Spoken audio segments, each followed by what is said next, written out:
Okay, May is not only Maternal Mental Health Awareness, the first Wednesday of May, but the month of May is Mental Health Awareness. And this is such a dear topic to me. And if you notice, this channel on Instagram is called Mother Hidden, as well as my blog. And that name came from a place of hiding how I was really feeling about motherhood and wanting to share my story through postpartum psychosis. So it started as a blog about 6 years ago this summer. And I've since gone on to write a book where I talk about motherhood.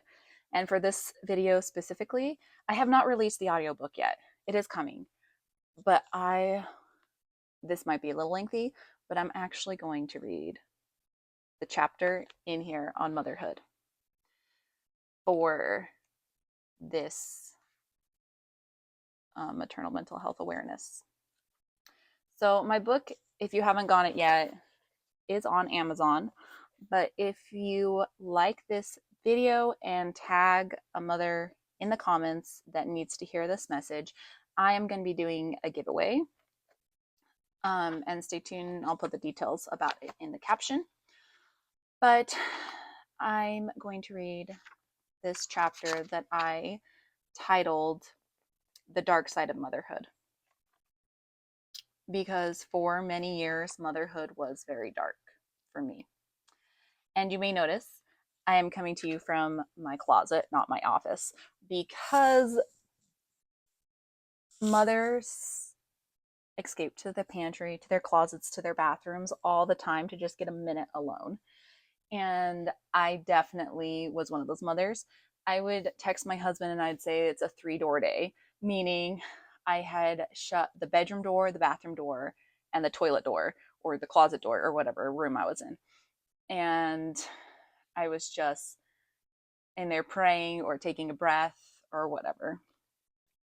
So I thought it would be appropriate to come share this video from my closet.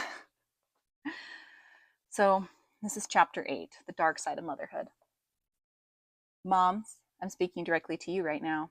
While this message can apply to anyone, in this chapter, I'm focusing on mothers. Don't let the world take you down.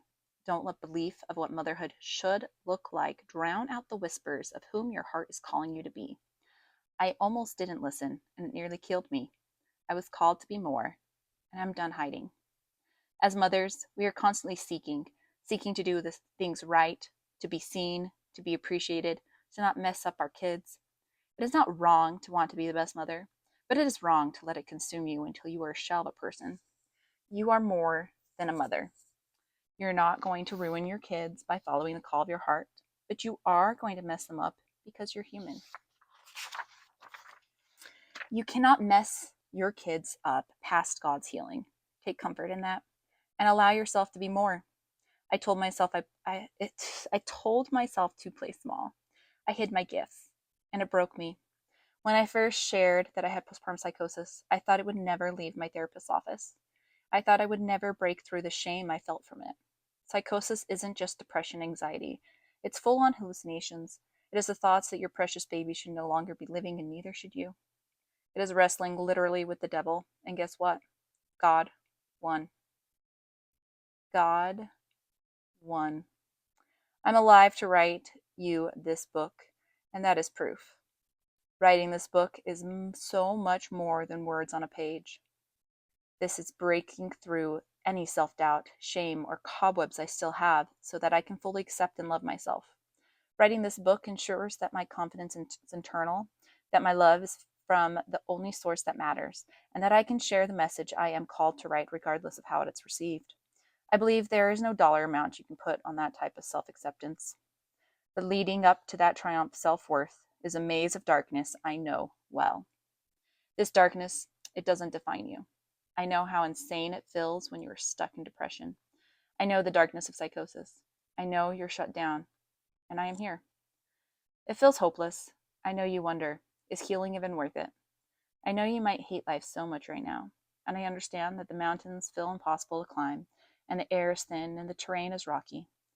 I know that you might literally think you are crazy and you're scared of your own thoughts. You can't sleep at night because of your nightmares, and you wonder, are they dreams or are they reality?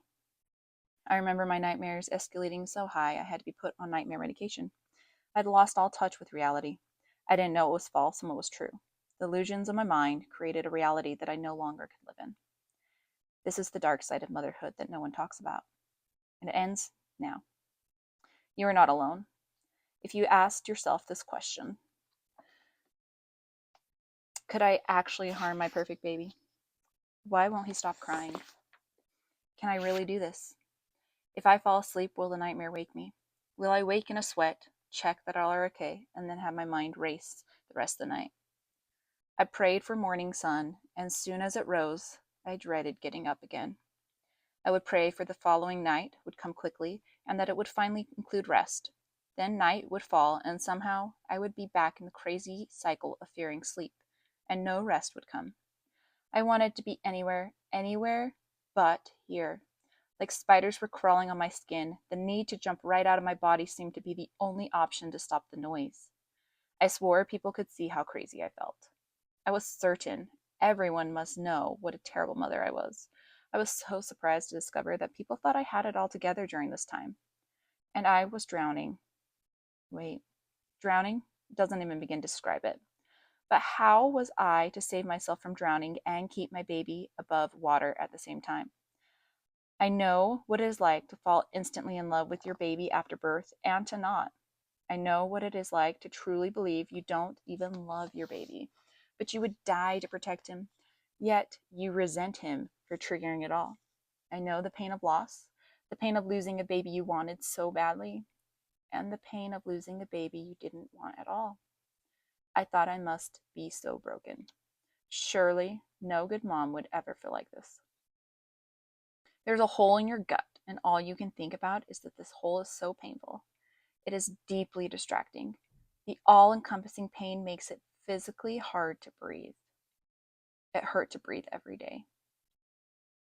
It was like I had to remind myself about this bodily function that would normally work on its own. Just the act of thinking of breathing sucked so much life out of me. How was I supposed to heal psychosis when I had to think about putting one foot in front of the other just to get out of bed? On top of raising 4 children who relied on me for every aspect of their life. Then I had to think about the act of breathing. Psychosis felt like a slime I couldn't wash off my body. No matter how hard I tried, and no matter the soap or even the chemicals I used, I couldn't get rid of it. I couldn't hide from it. It just clung to me like a parasite. It felt as if I was rolling in a mud pile, like a pig that wanted to be stuck there. I was fighting with the devil, but he was more than on me. He was in me. He was in my head. I couldn't discern my thoughts from him, what I was seeing from what he was putting there. Was there really a guy after me, or was I running like a crazy person down the road? Was I really crazy? I think I'm crazy. What do they do with a mom that's crazy? What are they going to do to my children? What if they don't let me back? What if I'm unfit mother? What is the government going to do to them? I felt like I'd protect them with my life, and I also hated them with my entire being. I got out of bed every day because I had to for them, and I resented them with everything in me for making me get out of bed. I was so bitter and angry. I hated motherhood. I was lost in motherhood, and I thought motherhood was going to fix me. I thought motherhood would be magical and healing and everything they promised me when I was a teenager, and it was a lie. I felt so blindsided. Why did they lie to me? How do people want this? How did they willingly do this? If I could have turned back time, I would have. Like Dorothy clicking her red heels, I would have gone back. Luckily, that's not how my story ended. It didn't listen to the demons in my head, and I praise God that I didn't. I want to remind you, you are more than a mother, and there is healing. There's hope, and there's identity outside of motherhood. When I was able to separate Brooke from motherhood, that is when I began to heal. When I look at motherhood as something I'm able to do and not all that I am, the equation changes. I am more than a mother, and so are you. If you haven't experienced depression or anxiety after having a baby, that is amazing. And I honor you. Don't think that you are any less of a mother because you haven't struggled. Motherhood is not a competition. Your hard is just different than my hard. And I see you. I know the loneliness, the questioning. Am I doing this right? And then looking to others for answers and just hoping that the next book you pick up will be the manual that the baby was supposed to be sent with, but it won't be. There's nothing wrong with looking to others for guidance, for help. Heck, I'm writing a book. But the truth is, the answers you need for your child are within you. The guidance you need for your baby is your gut instinct. Everyone is telling you to push down and override when your baby's screaming, and they tell you to set a timer, but your gut is screaming, clawing at a chalkboard. Pick up your baby. That's the manual. Lean in and listen to it. Don't let others tell you you're crazy for honoring the mother within you. Remember that she's just a part of you, within you. She's not the entirety of who you are. You are a human outside of being a mother, and your needs, they matter. I wish someone had told me after I had my first son that my needs still mattered. I wish someone had told me to take care of yourself and not just sleep when the baby sleeps. That wasn't helpful. But I wish someone had actually told me to soak in the tub, to lean into a good book, and to find a friend at a coffee shop to connect with. When our needs are ignored by our own selves, we become easily depleted and more brittle.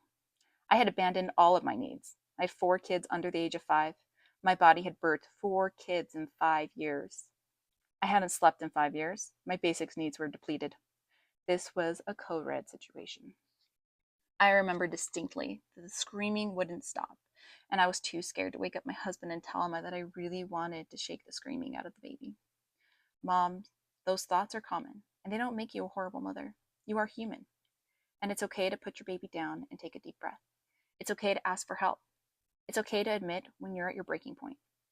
But then listen to your instincts and know when to walk back in and pick up the baby and soothe them. And just like you walk in and show up for that baby, show up for yourself. Because you are just like that infant crying in the crib who has needs that need to be met. You put that timer on yourself and say, in 10 minutes, if the screaming, you being at your wit's end, is still going on, then I'll check it out. But if you never check in on yourself and you learn to function while the siren is going, pretty soon you no longer hear the siren and it becomes your new functioning level. You must learn to care for yourself when the siren first goes off.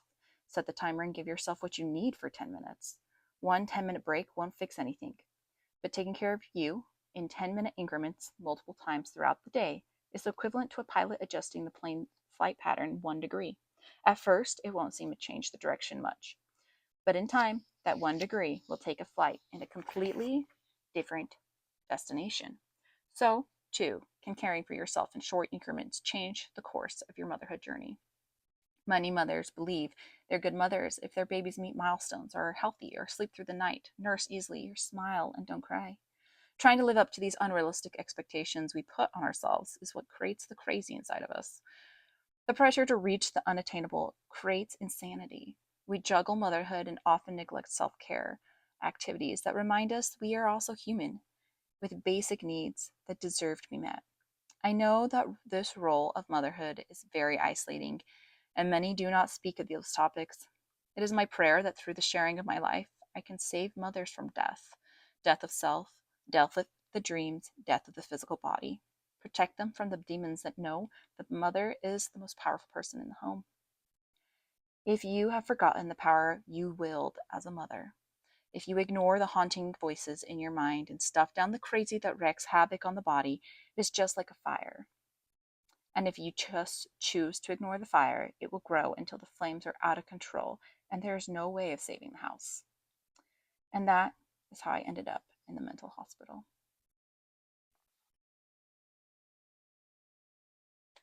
I speak of a lot of really heavy topics in that chapter. And that is not to say that all of motherhood is like that for me or has been like that for me.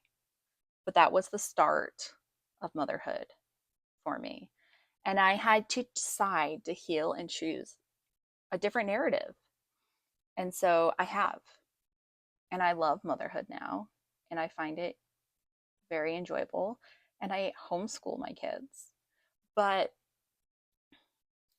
motherhood was not always easy for me. And I know this is controversial to be posting this chapter, such a long video, and to be posting it the week leading into Mother's Day. But I want moms to know, if you feel like you're a bad mom, or if you've had any of these intrusive thoughts, it does not mean you are your thoughts, and that there is hope to change your relationship with motherhood.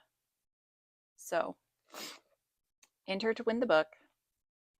Grab it on Amazon if you like, and keep reading about how I changed my relationship with myself and motherhood.